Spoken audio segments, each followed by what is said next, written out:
here we are today for the daily discussion. The U.S. game ended last night at 2 a.m. and we were up at 8 a.m. starting to film this show. So here are our fresh takes on the game. Tobin, you want to start off and share some of your tactical thoughts on the U.S.-Portugal performance? That's a loaded question. First off, can you give a little... Okay. I will say, just from a feelings perspective, because maybe we should start with feelings. Maybe those are a little bit easier, although probably not for me. But I watched that game, and my heart was pounding a lot of the time. I feel like I started the game, and I was like, I'm just going to, be pretty chill about it and just, watch and observe, and I'm not going to become emotional about it.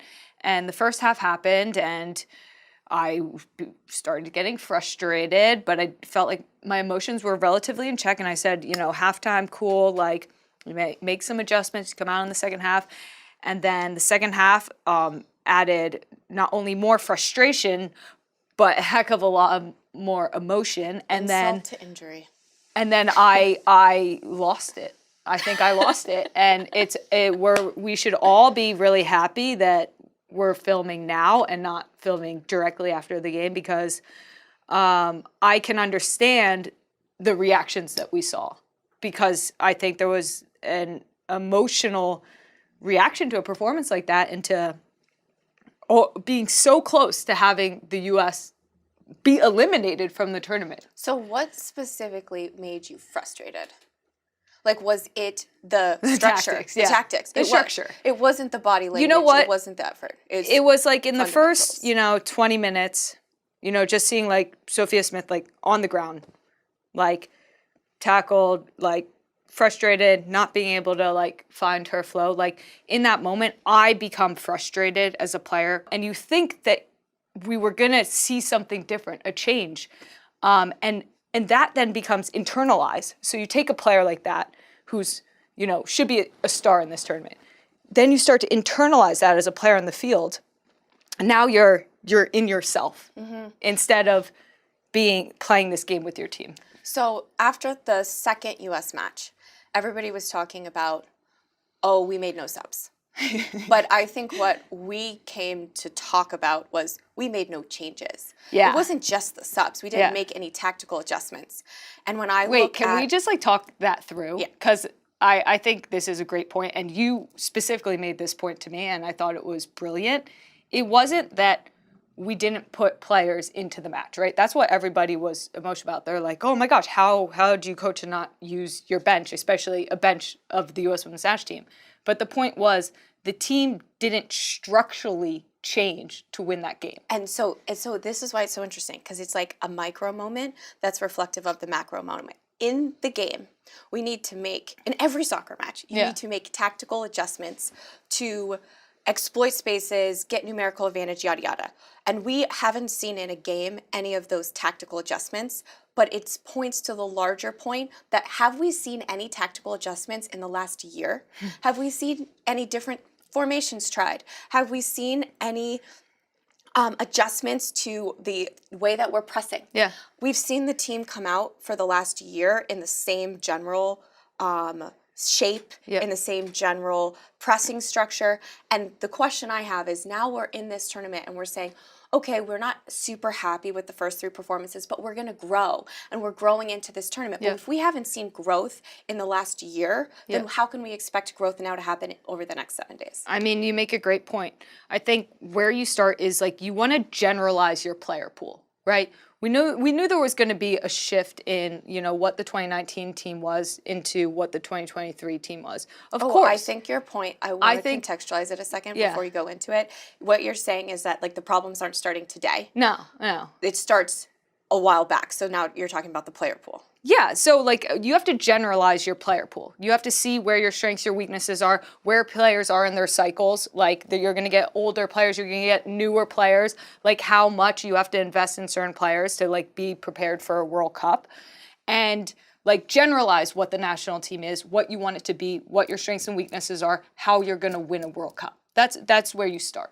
And then you specify it, you get into the details, and then you pattern play, you figure out subgroups that work really well together. You go into this. I think we never generalized. We went straight specifics. We went straight, this player is playing really, really well. This player is the best in their position. This player, this player, this player. And for me, there was never this idea of a team. And if you want to look at the feeling that the players have, the errant passes on the field, and I feel it, and I think part of the frustration is I felt this exact same way in the Olympics.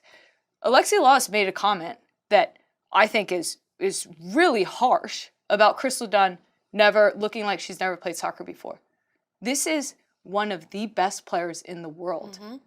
To even think that there could be a comment about a player like that, for me, is what is happening? And that's the feeling that I had in the Olympics. You were one of the best players going into the Olympics. Sam Mewis was one of the best players in the world going into the Olympics. How do you take a player that is going into a world championship with a tag of a Ballon d'Or winner, going to use that platform to win, to do something amazing, and how do they become nothing? And that's what I'm seeing. The most important thing here. It's that, like, sometimes, especially as Americans, we look at an individual performance and like, that player won us the game. That player won us the tournament. Our individual performances, like, we care so much, we're going to win. But it's like, no, the system and the structure is set up to make players succeed. And I'm sitting here and I'm like, oh, Tobin, I want you to give me an example of a player that needs to be set up to succeed. Yeah. And it's almost difficult because every single player in every single line is not being set up to succeed. Yeah, and no offense, like, you can't have everything, right? You have this plethora of talent. You have literally the deepest talent in the world.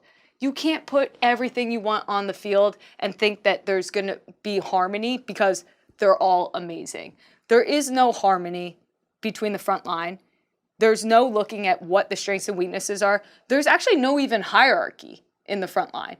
There needs to be an understanding of like what the team's A, B, and C plans are and how to do a couple quick adjustments to be able to make sure that our most effective players are effective. And right now, our most effective players not only aren't effective for themselves, they're not being effective for others. The last thing I want to touch on is everybody is talking about mentality, the U.S. mentality. Carly's obviously come out with some really strong comments that the U.S. doesn't have it. And I think what that made me think of is two different things. First of all, is she right? Has our mentality changed? My thought in my heart, not being there, is absolutely frickin' not. There is no way. It is so ingrained in us through the ages, like, but why does it look like that, right? There is something off. Why does it look like that? And the second thing is if we were doing all of the nonverbal signals of like a great mentality, if we had put in the tackles that Carly wants to see, if we were picking each other up, if we were laying into each other for a bad moment after the game, is that enough? Is the U.S. mentality enough to win us a World Cup with where the modern game is? Yeah, no, you bring up like a couple really interesting points. I think I'll start with the beginning. You know, Carly Lloyd, like everything that she said, everything that she did was, you know, a reaction. It was a very Carly Lloyd reaction. That's exactly how Carly is. That's what she brought to the U.S. Women's National Team. That's what made her great. That's what made the teams that she played on great. And then there was a reaction where Heather O'Reilly was saying, like, come on, America, let's get behind this team. And then that was the beautiful picture quintessential of Heyo. of like why Heyo's so special. That she can flip that she can flip what Carly thinks and flip it into something that's positive and like proactive and changes the energy, right? And both are so strong. Yeah. And both are so right. And that's the beauty of the U.S. Women's National Team, is that those two players shared a locker room, and those ideas got smashed into each other, and that's what makes the mentality of the U.S. Women's National Team.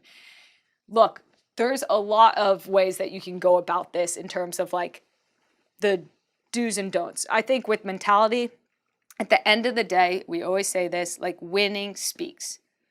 The U.S. Women's National Team is still in this tournament. We are. They can still win this World Cup.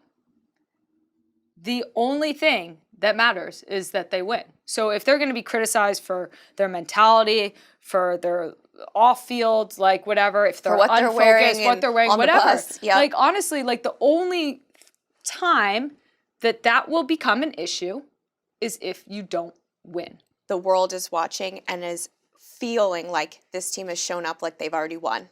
because we have won a lot. We won the last 2 World Cups. We've won pay equity. The players are getting paid, but we can't show up like we've already won this World Cup.